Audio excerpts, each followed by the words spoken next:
মাঠের থেকে আপনাদেরকে সকলকে জানাই ঈদ মোবারক। সকলের ঈদ ভালো যাক। বিশেষ করে প্রবাসী যে ভাইয়েরা আছেন তো তাদেরকেও জানাই ঈদ মোবারক। এবং যে সকল ভাইরা আমাদেরকে এত ভালোবাসা দিয়েছেন সকলকেই আমাদের পেজের পক্ষ থেকে জানাই ঈদ মোবারক। আসসালামু আলাইকুম।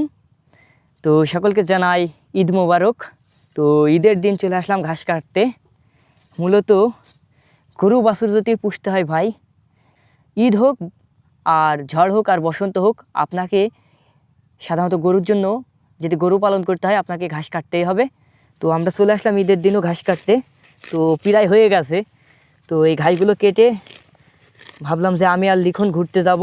তো সকাল সকাল চলে আসলাম, ঘাস কাটলাম। তো এক বস্তা প্রায় হয়ে গেছে। সব থেকে অনেকেই ভাবতে পারেন যে শুক্রবার আছে, অনেকেই ভাবতে পারেন যে ঈদের দিন আবার ঘাস কাটতে কেন আসতে হবে। দেখেন, আমাদের যে পেটে ক্ষুধা আছে সেরকম গরুরও আছে। বিশেষ করে আপনারা জানেন যে আমার কিন্তু গরুর কোনো লাগানো ঘাস নেই, আমি কিন্তু মাঠ থেকেই ঘাস কেটে মূলত সংগ্রহ করি।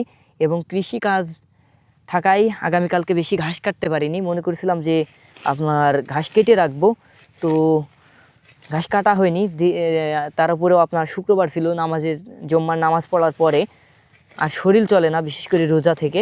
তো যে জন্য ঘাস কাটা হয়নি। তো ঈদের দিনও আমাদেরকে ঘাস কাটতে হচ্ছে মূলত, কেননা গরুকে খাওয়াতে হবে। কারণ ওদের পেট ভরা থাকলে আমাদেরও পেট ভরবে, ওরা আনন্দে থাকলে আমরাও আনন্দে থাকবো। তো যাই হোক, মাঠের থেকে আপনাদেরকে সকলকে জানাই ঈদ মোবারক। সকলের ঈদ ভালো যাক এবং সকলে আনন্দের সাথে ঈদ কাটান। আর বিশেষ করে প্রবাসী যে ভাইয়েরা আছেন তো তাদেরকেও জানাই ঈদ মোবারক। এবং যে সকল ভাইরা আমাদেরকে এত ভালোবাসা দিয়েছেন সকলকেই আমাদের পেজের পক্ষ থেকে জানাই ঈদ মোবারক। তো কৃষিকাজ নিয়ে যেহেতু আমাদের পড়ে থাকতে হয়, তো সেহেতু আমাদের কৃষি জমিতে আপনাদেরকে ঈদ মোবারক দিলাম। তো আর এই আর কি, যে ঘাস সংগ্রহ করতে হবে, কেননা আপনারা বেশি সময় দেখেন যে আমরা ঘাসটাই বেশি কাটি মাঠ থেকে। কেননা গরু পালন করতে হলে গরুর পর্যাপ্ত পরিমাণ ঘাস লাগে।